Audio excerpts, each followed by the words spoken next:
It is May 2nd, 2018. My name is Jenny Matz, and I have the honor of interviewing Nina Shaw. Hi there. Here in Beverly Hills for the Interviews and Oral History of Television. Thank you so much for taking the time out of your very busy schedule to talk with us today, first of all. Well, thank you for inviting me. I'm so thrilled to join the esteemed company of the people who have participated in this program. It's quite a stellar group. And we'll talk about some of them then, your colleagues and clients. So we're just going to start off with some background information about you. What was your name at birth? Nina Lorraine Shaw. I've always used my maiden name. And when and where were you born? I was born in Harlem, New York. Do you want the year? If you would like to state it for the record, we can just say... No, I think people can look it up. That'll be right. Yeah, I was born in Harlem, New York. I'm a second generation Harlem resident. My mom was born in Harlem, but my family is originally from Charlottesville, Virginia. And it's a place that's very special to me because, like many people who migrated from the South as part of the big migration, it's very common to have spent the summers in the South. And I spent my summers in Charlottesville, mainly with my great-grandparents. So what were your grandparents' names and your parents' names, and what did they do? Well, I'll start in reverse order with my great-grandparents. Because my mother and my grandmother and my great-grandmother all had their children so young. My grandmother was only maybe 38 when I was born, and she was like in the wind.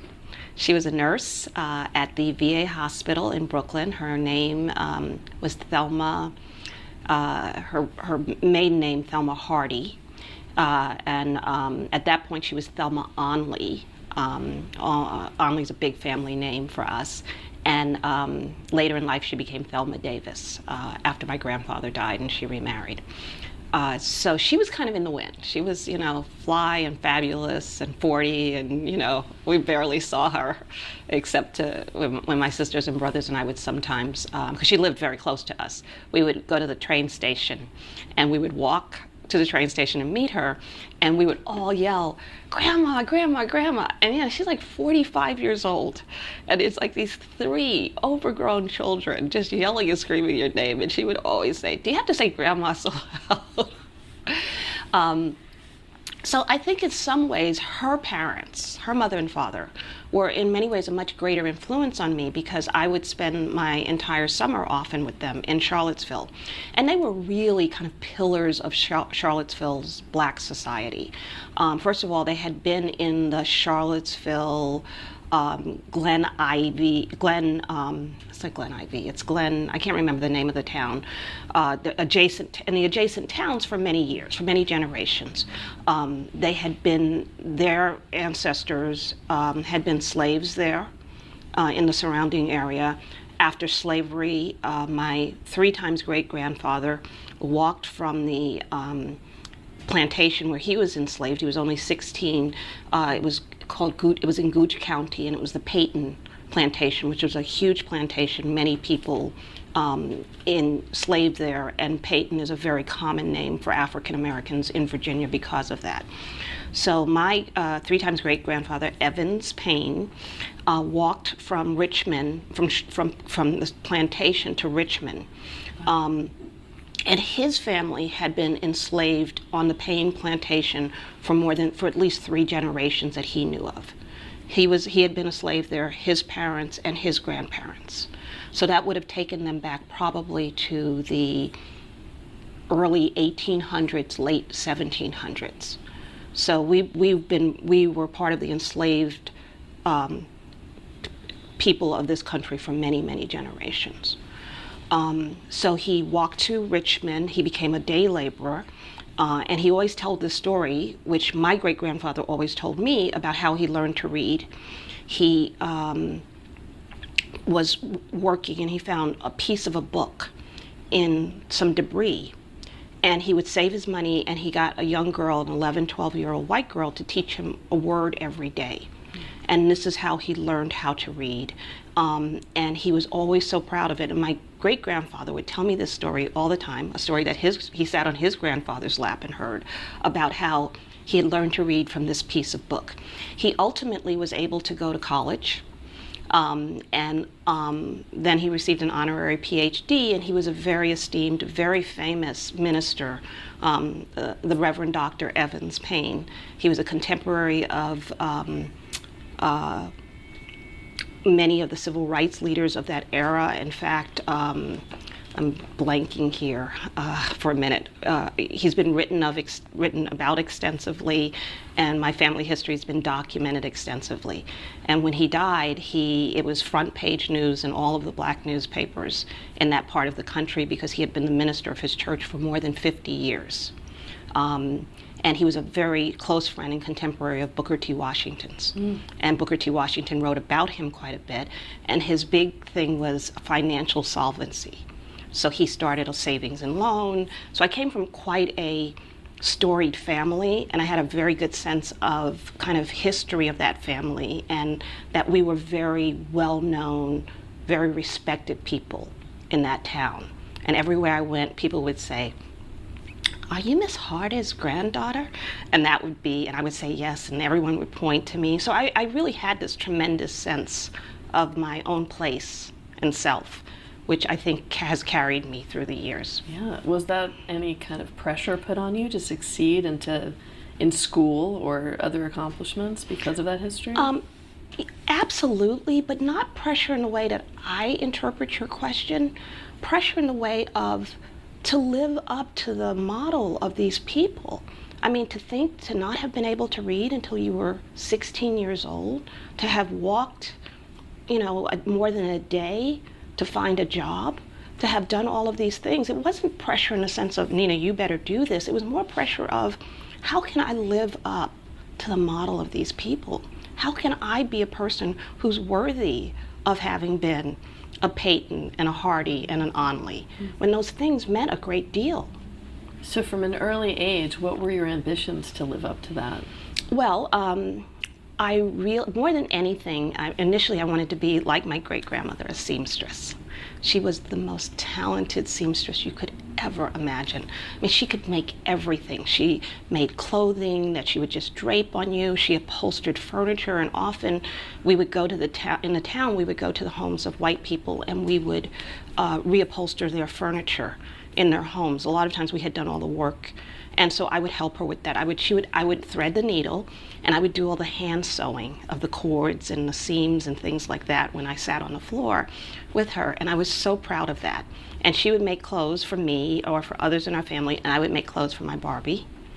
And I just thought that that was it. And as a result of that, I did a lot of sewing and needlepoint, and I learned all of those skills very, very young, and actually made most of my own clothing until I was out of high school. Wow. Yeah. And then going back to your parents, what were their names and what did they do? My mom is also a Thelma. She's Thelma Onley Griffith. She's actually still living. She unfortunately has Alzheimer's, so she actually thinks I'm one of her best friends now. That's not bad. Yeah, so that's not so bad. Although she did tell me quite interestingly the other day, she said that she was my friend despite the fact that I was quite a few years older than her. And her mom would not be happy about her having a friend who was so much older. But she liked me, and that's what counts. So she's not all here, but she was quite a force in her day. So my mom, like I said, born and raised in New York. She met my father, my biological father, in New York. She went from high school, and instead of going to college, which broke her father's heart, because my grandmother had gone to Hampton, which at that time was called Hampton Institute, Hampton University, and then she came to New York and she went to nursing school at Harlem Hospital. They have to remember how, I don't know if you can appreciate as young as you are, just how segregated things were. So to become a nurse, you had to go to a nursing school for black nurses. And so she went in New York. So she went to nursing school at Harlem Hospital after she left Hampton. She and my grandfather who had done a lot of different work. His family owned a grocery store in Harlem, around 110th Street, just before what most people now think of as the borderline between Harlem and the rest of the city was still kind of like very uptown and very Harlem. And so the Onleys owned a grocery store there. It was my Uncle Bill, who was my grandfather's brother, and my grandfather, and my Aunt Clara, who was my Uncle Bill's wife. Take this time and tell me a little bit about your family history in the comments. And they were very interesting people. I don't know a lot about them, except that they were kind of African American by choice, because they had such fair complexions that most people thought that they were not African American. And even now when people come to my home, I have a family picture up and everyone always looks at it and says, "Oh, I didn't realize your grandfather was white." And I say, he's not. He didn't consider himself to be. He lived as an African American person, although a few of his brothers did not. But interestingly enough, they still kept in touch with us. So that was kind of an odd situation. I had an uncle who was like living as an Italian in Connecticut, like had changed his name to an Italian name, had a family. It was just crazy. It was insane. And you had brothers and sisters? I have a big family. There are 5 of us. I have 2 brothers and 2 sisters. One sister older than me and everyone else younger. Aside from sewing, what were some of your other interests as a little girl? I love to read. I learned how to read. I didn't really know how to read when I went to school, but I learned to read almost immediately. I went to PS 186 on 145th Street, and there was a library next door. I went to the library every single day. And I read until the library closed, and then I took books home. And my mom used to tell me all the time, "You are going to go blind if you don't stop reading." So I was one of those kids. I loved to read. I loved to draw and do puzzles. And I liked, like a lot of city kids, I loved to go outside and play and, do city games. You play, chalk games on the sidewalk. You do things like that. So, yeah. Did you watch much television? There wasn't a lot of television to watch, but I loved Saturday morning television.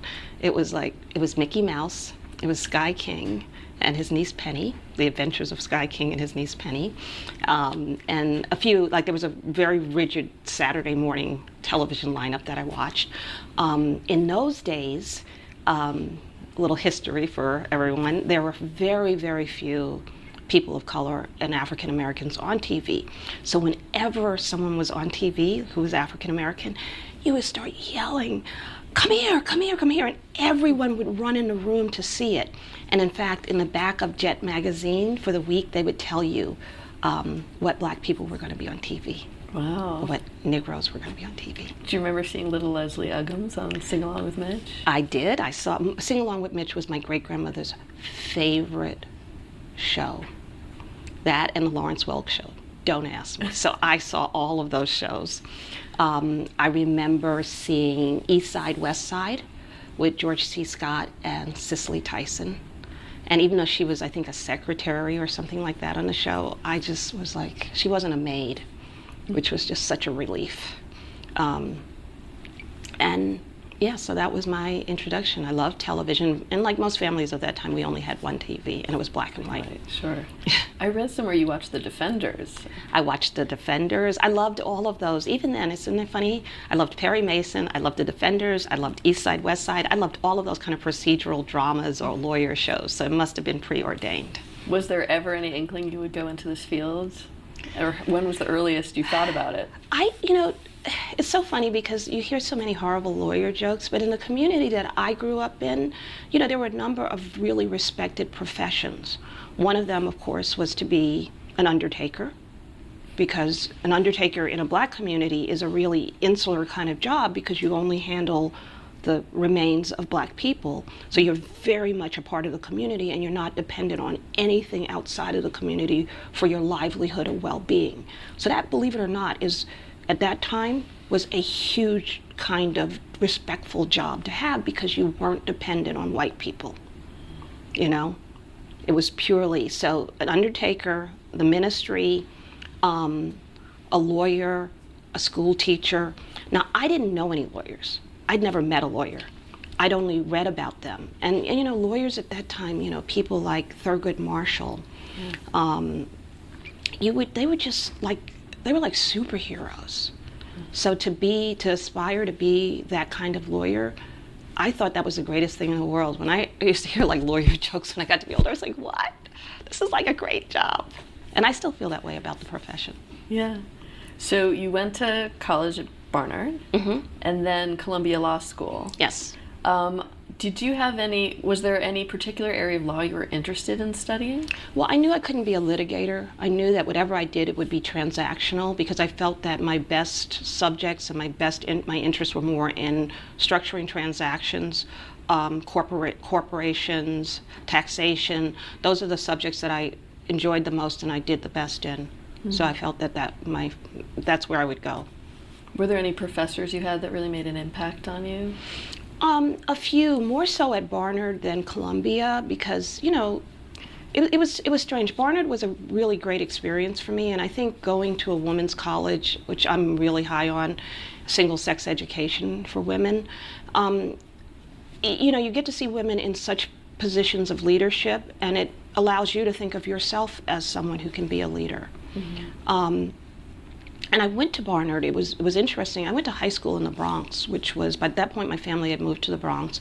Went to high school in the Bronx, which I went to a really, really tough high school. William Howard Taft, which even at that time had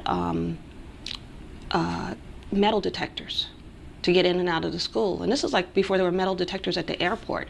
Like you could get on an airplane easier than you could get into William Howard Taft High School. And then because a lot of the students would like go out and terrorize the community around the school, they padlocked the doors of the school from the outside. So if there had ever been a fire or anything, we would have all been in trouble. And but notwithstanding that, you know, and again, this I think speaks to the lack of opportunities for women in the workplace. There was such a good group of women who were teachers at Taft. And in fact, while I didn't know her then, years later I came to realize that Patty Felker, you know, who's a really incredibly respected lawyer, her mom was a teacher at Taft, at my high school. So, you know, you had these really brilliant women, many of them young Jewish women who hadn't been able to go to law school and medical school as they did some years later, and they taught in these New York City public high schools. And because they were women, they often got the worst assignments, which were to teach in a high school in a low-income minority neighborhood, you know. All the guys reserved for themselves, you know, places like Bronx Science and the better high schools in Manhattan and the high schools on the Upper East Side and all of that. And the women got the worst assignments. But I also felt like they were the best teachers. And a big part of my going to Barnard, even though I was accepted at a number of other schools in New York, like NYU and also Vassar and Bryn Mawr, was because one of my high school teachers went to Barnard. And they must have really empowered the young women they were teaching. Absolutely. Absolutely. It was kind of a weird situation where the impact of racism and sexism combined to give you a background that you might not otherwise have. What about at Columbia? Were there many women studying law with you in your class? No. I went to law school at a time when law schools were probably about 15 to 20% women. Now they're 50% and more. But at that time, no, there were not many, and there were not many African American women. So what were you hoping to do when you left Columbia? What were your first jobs? Well, actually, when first, you know, in law school you do summer internships, and one of my summer internships was here in Los Angeles at O'Melveny & Myers, the firm I actually ended up going to. Right. And at that point, I pretty much knew that I wanted to be in entertainment law, although I can't quite tell you that I knew what it was. So explain. So entertainment law was not really the very popular area and that people are clamoring to get into now as it was then. So could you describe what the state of entertainment law was, what you knew about it, and why you chose that? It was a very prestigious firm, O'Melveny & Myers. Well, I was fortunate enough to do well enough in law school that I was recruited by mostly upper tier firms, both in New York and in Los Angeles, which were the only two places I considered. I considered Los Angeles for several reasons, one of which was that my father was here as well as John Shaw, as well as his the rest of his family. They were originally from Chicago, and after he left the service, he and my mom met when they were both in the Air Force. Me and my mom was in the Women's Air Corps, and they met, and after they separated finally for the final time, he moved to Los Angeles, where his sister and brother and mother lived. Had migrated from Chicago. So I was really close to the Shaws, and so coming out here was an option because I felt like I had family, and I really did. The Shaws took such good care of me in the first years that I was here, and then as I kind of 10 years out, they almost all started to die off, and none of them are living now. Why entertainment law? I had this sense, first of all, I was very influenced by a neighbor of mine. I was, like a lot of kids my age, I was doing a lot of babysitting jobs, and one of the people who I babysat for was a neighbor who was the publisher of Stereo Review. His name was Ed Hopper. He's still living. He lives in New York. He's quite an elderly man now. And, I had such a keen interest in so many different things, and so a lot of times he and his wife would come home, and I would just sit and talk to them about books I'd read, about things I was interested in, and as a result he started to invite me to things at his job. Like he and his wife kind of became second parents to me, and in that time, and he worked for Ziff Davis, which, as you know, is a really, and so I got to know the Ziff family a bit, and through Ed and his wife, Ed and Jan, and I got to spend a lot of time in their offices, and at that time I thought maybe I would go into music law, and then I kind of got to know a few people in music law, and I knew that was not for me. And plus I liked television, I loved film, and I loved the stage. My mom was a big theater person. We used to go to the theater all the time, or as I tell people, we used to see the second half of shows, because we never had any money. So, the thing is to get to be friendly with the ushers, and then at the intermission, they'll let you in to stand in the back or even sit in seats that people haven't taken. So there's so many shows that I only saw the second half of that I would go home and read the first half. That's on Broadway? On Broadway, yeah. Oh, wow. Yeah, in those days, because when you think about it, even now, the ushers for the most part tend to be elderly women. And again, another low-paying job. Whenever you see women in a lot of jobs, service industry jobs, they're low-paying jobs. That's why you see women in them. And at that time, a lot of black women had those jobs, which means they were even lower-paying jobs. And we would just go up and down the theater row, and my mom, we knew a lot of the people who worked, and my mom would just say, could we go in at intermission? And a lot of times they would even let us go in at a break. Let me know in the comments, when it comes to service jobs, has the pay changed much? I mean, this would never happen now, but at the time. Wow. So by contrast, it was 79 when you got to O'Melvey? Yes. Kennedy Myers. And I think they had just made their first African-American partner, William Copeland, I think. William Coleman. Yeah. Were there other black lawyers or female lawyers in abundance there? There was Gil Ray, Warren Jackson, Carl Robinson. So there's 3 black men. And then there was Cheryl, and then me. And this is a firm with hundreds. Yes. And then there was one other African-American woman who joined with me. So no, not a lot in abundance. No, not in abundance. 6, 7 of us in total. Yeah. Yeah. And it was really a running joke because at that time the messengers had to wear blue blazers who delivered stuff. So I was always like, don't wear a blue blazer to work, because people will be asking you for packages all day long. Wow. No, I'm curious about some of the clients. They had some big clients. Yes. Was Tandem one of your early clients, Norman Lear? Yeah, Norman Lear and Bud Yorkin. And Yorkin. Yeah, had this company, Tandem, TAT. And Alan Horn, who I'm still very friendly with, was kind of a young, swinging executive there, in the sense of he was so dashing and, man about town. And so after a period of going through what they called rotation, going through several departments, I ultimately had my dream, ended up in the entertainment department. And at that time, it was me and one other. There was also an African-American man who came in with me, Eric Yeldell, who ultimately went to Fox and, became a very prominent lawyer in his own right. So no, there weren't a lot of us at all. But you in a weird way, you get used to there not being a lot of people like you. Like, it's kind of like how I met my husband, because I met him in the elevator in the building 2049, right across the way from here, because, you don't really see that many African-American men in Wait, be honest. How did you meet your spouse? suits at that time. So he was like one of two who I ever saw in my building, and we just started talking to each other, and ultimately we got formally introduced by one of my partners, and long story short, we ended up getting married. But honestly, you could go all day long and not see anyone, which is not good, and was not fun, and is not something I would long for, and not something I would want anyone to ever go through. Did you sort of just take it as the way it was at the time, or did you find it hard? It was the way it was at the time. There was no anything being different.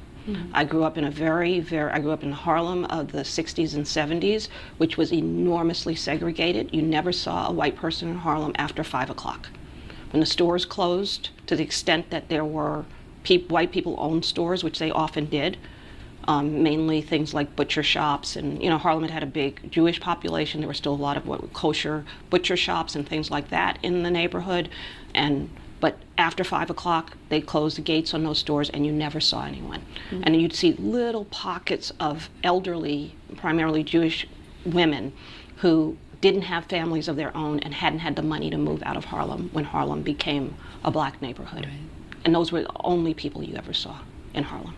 So now, by contrast to how you grew up watching very few black faces on television, what Lear and Yorkin were doing was really making this the norm on television with shows like... Certainly for that time, what they did was enormous, and I have tremendous regard for Norman and what Bud did. I was, at that point, a number of those shows had been on the air even while I was in law school, like the Jeffersons, so I knew about them, and Good Times.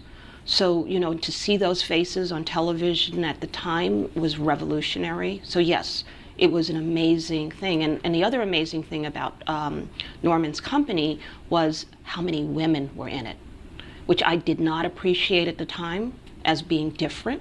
I thought that was the way things were, but the head of his business affairs was a woman, many people in the creative were women. It just was the way they were. I mean, they were all white women, mind you, but they were women nonetheless. Right. What kind of deals did you work on? Were you working on contracts? I was totally working on contracts. And in fact, right now, that would probably be considered like production services work. But at the time, it was done in the law firm by a group of lawyers. And we sat and met with business affairs on a regular basis, talked about deals, got deal memos, and drafted long-form contracts. Spent a lot of time talking about the guild agreements. And I really learned so much about the law, about the union deals. Norman and Bud and that whole Tandem TAT, they really created the business of syndication in a major way.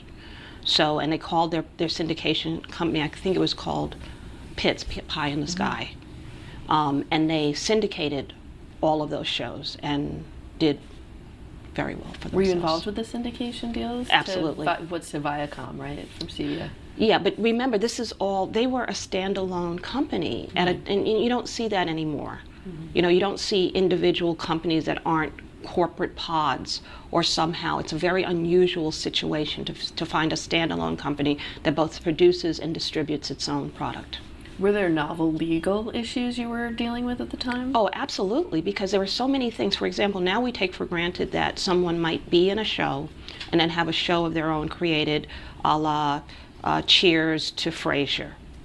But Norman and Bud really created that. When you look at something like All in the Family to the Jeffersons. Remember, George Jefferson was Archie Bunker's neighbor. All in the Family to Maude. Maude was Archie Bunker's cousin. And on and on and on. I mean, I could... Sanford I go on. And also this notion of taking formats. Sanford and Son was based upon an English television show called Steptoe and Son, I think it was called. And Norman and Bud took that format and grafted it on Red Fox and I'm forgetting his co-star's name. But what were the legal issues you were dealing with? Well, we were creating it all. Forget about legal issues. It's like, how do you credit the people who created a show when it gets spun off into a new show? It exists now within the context of the union, but it didn't exist then. I mean, we were literally making it up. What happens when you take pieces of a show and create a new episode, compilation episodes? That was something. How do you compensate the writers? How do you compensate the actors? Those were all questions of first impression. Right, so it's authorship issues. Authorship issues, rights issues. Norman did some of the first holding deals, meaning putting talent into deals without a specific assignment.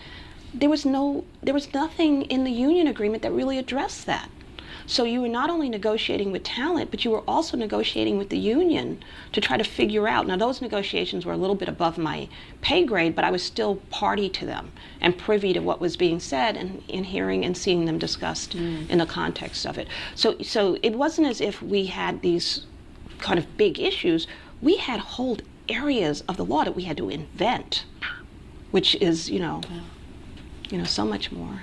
And this might not have been something that was on your radar at the time, but in the 70s and 80s, when negotiating talent deals, obviously the star is going to make more than supporting actors, but did gender and diversity play a role in salaries at the time? In retrospect, of course it did. Right. Men made more than women, Sure. With the exception of something like Maude, obviously, where you had a woman clearly in the lead. But yeah, there was always a lack of and I think one of the things that really influenced my desire to be a talent representative is that, remember, I was sitting on the side of the table where I knew what everyone was making, and I also knew how much we were willing to pay. And I often felt that women and people of color were so underrepresented because I knew that there was a lot more for them, that wasn't asked for and wasn't obtained.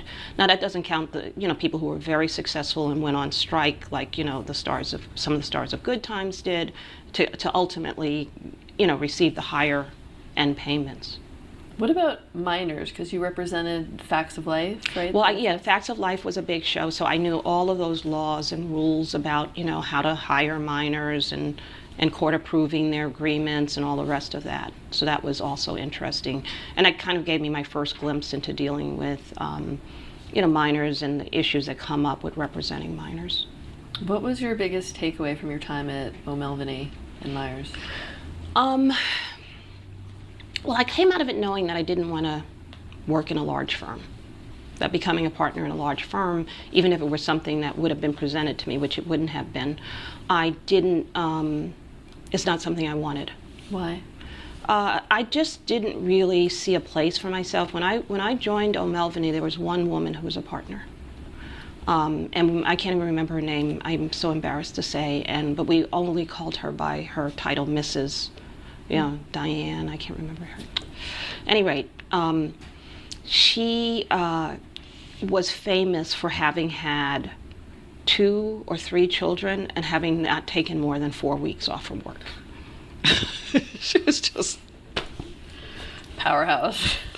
And more women were starting to be made partners as I came to O'Melveny, and especially as I was leaving, but it was still so disproportionate.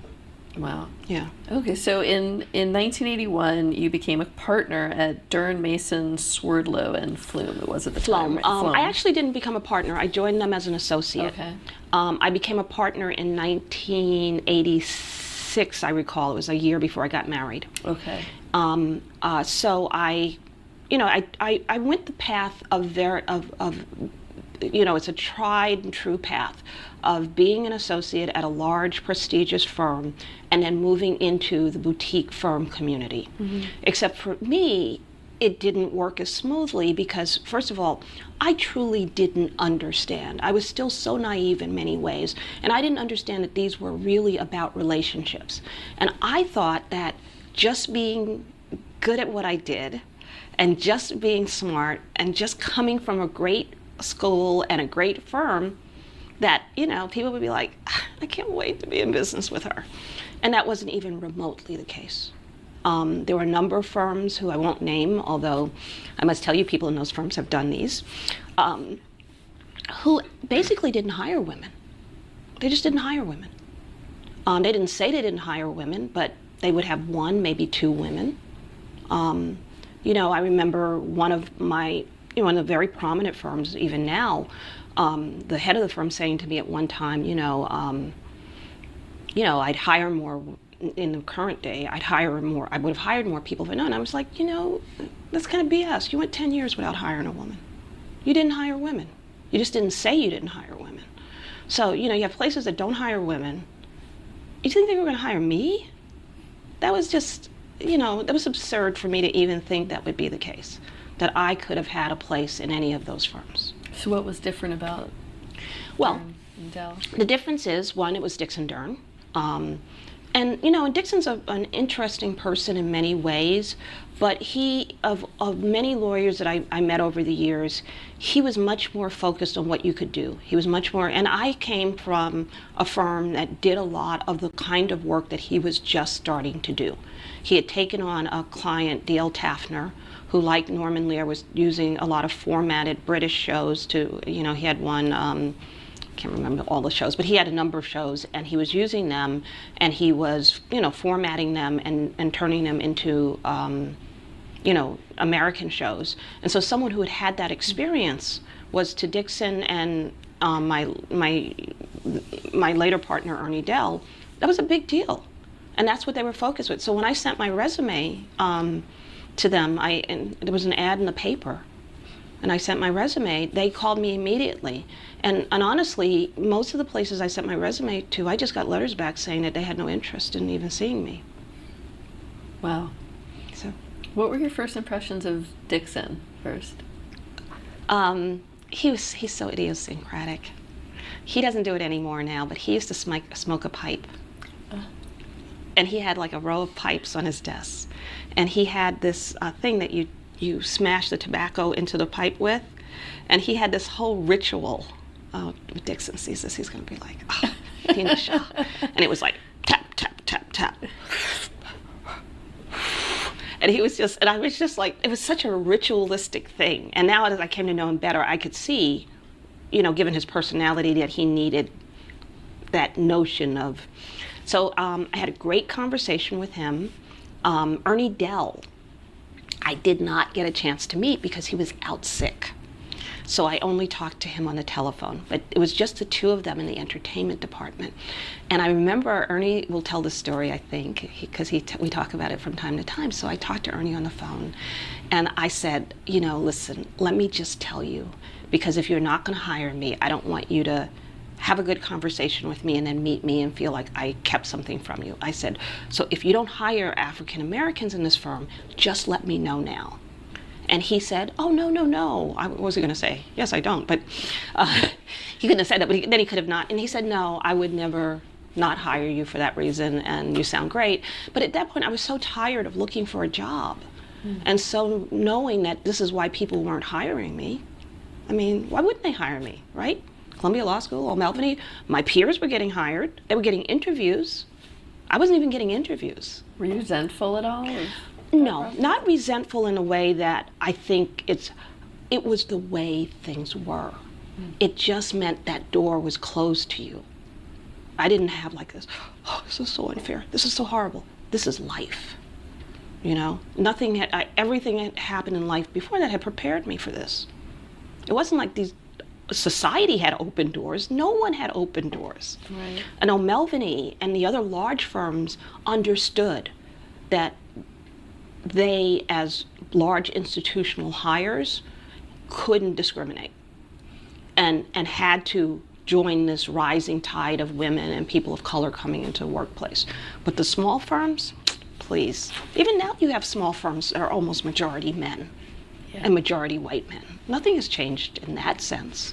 Well, it sounds like they weren't even trying to be trailblazers. They just had a pragmatic Well, first of all, they were hiring people who they knew. So they were hiring the sons and daughters, in some cases, daughters, of people who were, I remember being, I got to one place where. Be honest in the comments. Tell me your thoughts about nepotism. where they did consider hiring me. Not really hiring me, but they were going to consider interviewing me. I got a letter back saying I was going to get an interview. And then maybe I scheduled the interview, and before I got there, they canceled it. And they said they had hired someone else, and they had legitimately hired someone else, and I know him very well, but he had a father who was a very prominent person in the entertainment industry, and even though he had not gone to an Ivy League school or interned at a large institutional respected firm, he got that job. Mm-hmm. So did they ever tell you what they saw in you for Dern and Dell? I think by the time I got to them, I was just so to the point, this is what I can do. This is how I can do it. If you don't hire women, if you don't hire black people, just let me know. Because at that point, I actually thought I was going to have to, either have to try to see if I could get into a corporation, or I was going to have to start my own firm. Right. And we'll get into a minute that you did just that, but before that, any memorable clients or deals you put together while you were at that firm? I know you represented. Well, it was very interesting because one of the very first, there were two sides of it. On the television side, and I was so fortunate, and he died recently, and I owe him so much, but the actor Robert Guillaume. Robert Guillaume was the star of a show called Benson. And Benson was a big, solid network hit. And he was a big, solid network player. He was an Emmy nominated. And he hired me to be his lawyer. So the way I became his lawyer, which was very, I got fixed up on a blind date with this guy who was in the Warner Brothers writers program. And so we went on this date, and I was like, clearly we didn't want to date each other. But I said, because he was a writer, I said, if you ever need a lawyer, I would really like to be your lawyer. So a couple of years later, he comes and he has an offer. Comes back to me. His name is Bill Boulware, my very first client. And Bill has an offer to be on Benson. And this is like a scale writer deal. And the guy who made the deals for Witt Thomas Harris, the production company, was really I can't remember his name, but he was a contemporary of Dixon's, and he was just like one of these guys who just started yelling and screaming at you the minute he picked up the phone. And I was so determined to make a better deal for him than a scale deal, which now I realize was totally ridiculous, that I was just screaming at him in return. And so Dixon called him and said to him, basically, you're going to give her, another 5%. And he said, just do it. So he said, okay, Dixon, I'll do it for you. And so I was like a big hero. And so he went to work on Benson. And as it turns out, this particular Bill and Robert's wife, Donna, and I were all kind of in this little group of black people in Ivy League colleges, which I know sounds kind of weird, but there's actually, if you go into one of these schools, the degrees of separation are so close, so small, that if you went to one school and then another graduate school, that you could practically know every black person in the Ivy League circuit. So Robert's wife, Donna, had gone to Vassar. So she was in my Seven Sisters circuit, because it was an association of black women in Seven Sisters schools. So she and I were in that together. And I got to know her more, and she said, you know what, I'm going to introduce you to Robert. And she introduced me to Robert, and she was like, Robert, you should really hire Nina. One, because she's smart and she's good and all the rest of that, but listen, this is what you're about. So Robert hired me, and I'll never forget it because his lawyer at the time, I don't recall his name, wouldn't send me Robert's files. He was like, you're going to be fired in about 6 months. And then you'd have to pack up the files and send them back to me. And usually that's professional courtesy. It's a law. It's a law. It's a law. Not professional So he just courtesy. refused? He just refused. And he sent them eventually because he saw that Robert wasn't going back. But I'll never forget that. So Robert became my first big client. In the comments, how would you handle a situation like that? And that was a big deal for me, that to have someone who was a star of a television show. And that kind of led to other people, me becoming better known and me getting other clients. But it was really all Donna. And this blind date. And this blind date, Donna and Robert. Can you explain, what is a scale deal? Scale deal is the minimum amounts mandated by the collective bargaining agreement. Okay, and you were able to get that extra 5%. Actually, it's almost always scale plus 10 for the agents, so scale plus 10 plus 5. Ah, nice. Yeah. So, yes. any major or difficult deals you did for Robert that you recall? No, because Robert was a star. Yeah. It's easy to do the deals for the star. It's the other deals that are harder to do. I mean, when it's easy to do in the sense of a star demands a certain level of deal. So it's just being knowledgeable about what that deal should look like. And of course I was knowledgeable. I'd been sitting on the other side of watching those deals for years. I knew what all the stars on all the Tandem TAT shows made. I knew what all their perks were. I had a tremendous base of knowledge. How transparent were those factors at the time? Well, I worked for I was a lawyer for the company. All that information was open to me. And I always had good relationships with my peers, with the lawyers who I worked with. I could pick up the phone and talk to anyone in another law firm, people in other production companies, and as we do now. That hasn't changed any. Yeah. So yeah. So doing re-up deals for Benson, I mean, was there anything specific he wanted, or? Well, Robert was really someone who was such a. I wish because of health reasons he wasn't as active in his final years, but this was a man who was such an advocate for such a civil rights advocate in his work. He really insisted that writers of color be hired. He just. I was mean, that actually in his deal, or did no? he It wasn't. But he influenced it. He just went and said this has to happen, which is a large reason why my friend got hired. My friend/client got hired. So Robert was just an incredible person. There were other interesting things over time I did for Robert because he went from Benson to his own show to he went to different shows. He had a long history on Broadway, so he did stage work. He did a lot of different work over the years.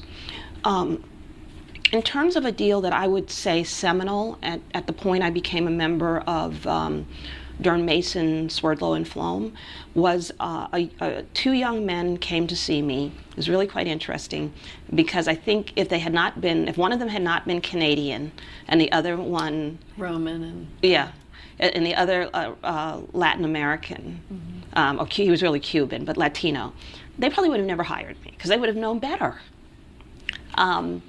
And they had gotten the story of this teacher in South Central LA, or East LA, Jaime Escalante.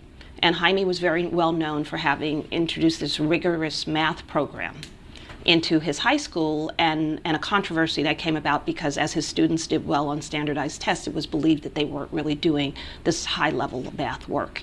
And that really became the movie Stand and Deliver. But it started as an American Playhouse project. At that time, American Playhouse Television actually allowed filmmakers to bring projects to them, and then you could carve out a theatrical window that preceded the television window. But American Playhouse paid for it. So I made the American Playhouse deal. I got the theatrical window. We made the movie, and then we sold it to Warner Brothers for its theatrical distribution. And so that was a very intricate deal, because first I had to make the American Playhouse deal. Right. I had to carve out the window and all the stuff that goes with it and make essentially a low-budget feature film, but it wouldn't have happened but for television. And so many filmmakers, people who we identify as filmmakers and projects that we identify as seminal films, really came out of that American Playhouse model. What are some of the most important factors to you to secure for a client, any kind of a creative deal like that? Well, in that case, one of the things that I was really very proud of in that deal, which some 15 years later became more of a standard, is that I was able to obtain a favorable definition such that a number of revenue streams were counted for purposes of break even, which allowed my clients to reach a point of, I'll just use the term profitability, much earlier than they would have if things had been. And was really the point when videos were just happening.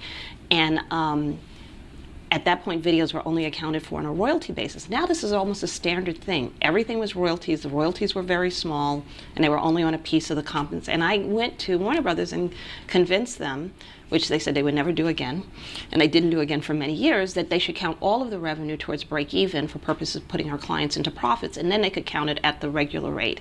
And now that's a very standard deal, but I know I made one of those first deals. In other words, they would get an upfront from that direct No, profit? they would actually, what would happen is, when you think about how one calculates profits in a deal, it's money's in, money's out, right? What do you count as money's in? What do you offset against money's in as money's out? And it's the difference. To the extent that money's in exceed money's out, that's the profit. Right. So the issue is, if you're on the studio side, you want as few things as possible to be in the money in column and as many things as possible to be in the money out column. And if you're sitting on my side of the deal, you want as many things as possible in the money in column and as few things as possible in the money out column. Right. And that was really it. And that's the line to negotiate. Yeah. Interesting. Yeah. So you set a standard that they were like, shoot, we shouldn't have done that. We shouldn't have done that. We shouldn't have done that. So in 1989, Durandal, it dissolved. The firm dissolved, and you. Yeah, at that formed point, your own. we had grown to be quite a larger firm. We had a litigation department, we had a corporate department, we had a labor department, and Ernie and I and Mike Rubel, we had this dream of having a firm that was really much more just a transactional entertainment firm. Mm-hmm. And so primarily it was Ernie Dell, Michael Rubel, who's now a partner at CAA, and myself, and we started this firm. How did you decide what other partners to bring in? It was kind of an interesting story because we just kind of said we'll leave. We're leaving and we'll just fare on our own, and then people wanted to join us. Mm-hmm. So originally we thought we would only be about the three of us, four of us, because Greg Darren was also part of that group. Got to give him credit. And we thought maybe one or two younger lawyers would follow us. And in fact, the firm split and ultimately dissolved because so many people wanted to work with us. Mm. Was diversity ever a factor in who you wanted to work with on your team? Well, yes, it's everything. Mm-hmm. Because I would never want to be in an environment that wasn't open to people like me. So even at the very beginning, Jean Tanaka, who's an Asian American woman, joined us. We always had, from the very day we opened our door, we had a fairly diverse group of people of color, women, the whole bit. We were different always from the outset, and as we have matured over the years as a firm, this is very important to me. This is, I always say to people when they ask me, I say, it's like the air I breathe. So I come in here every day and I can take deep breaths and I can be comfortable because I'm in a place that is a place that I want to be and looks like a place I want to be. And the thing that always confuses me, is the only way I can explain it, is how people can breathe in those other rooms. Hmm. What about the clientele that you decide to represent? Is it a factor there too? It's less of a factor. I think, the hardest part, I think, for me sometimes in being the lawyer that I've grown to be, and I think you can tell even when I talk to you about deals, I am really enthusiastic about the work I do. First and foremost, the work I do is what has driven me. My interest in the work, and I think my skill set has driven me.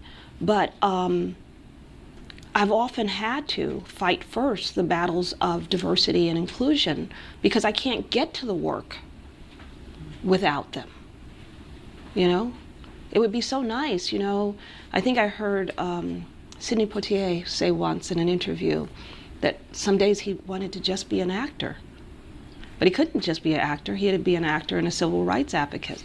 Now, I am proud of my advocacy, and I would not imagine my life in any other way. But I do think about sometimes, what if I could be like my peers, many of my peers, and I could just get up every day and be the best lawyer possible. I still strive to do that, but I have to make room for all of these other things. So you feel that sense of social responsibility and advocacy all the time? All the time. Every minute of my life, every minute of my day. Hmm.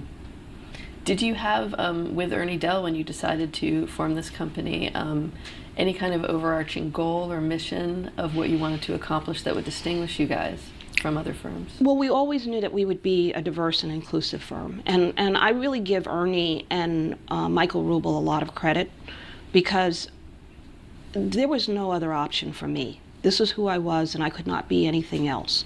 They were white men. They had other options. And in fact, a number of people in the business, a number of very prominent agents, for instance, had really counseled, perhaps Ernie more so than Michael, but had counseled both of them that they could make alliances with them with other men, and that they would be far better served as lawyers and in their career in those kinds of alliances than they would be in a law firm with me. Interesting. So one of the decisions that they had to make, and when I talked to them about it, and Michael and Rubel and I in particular have talked about it this recently because he's kind of going through a career transition himself, that he didn't think there was any other choice.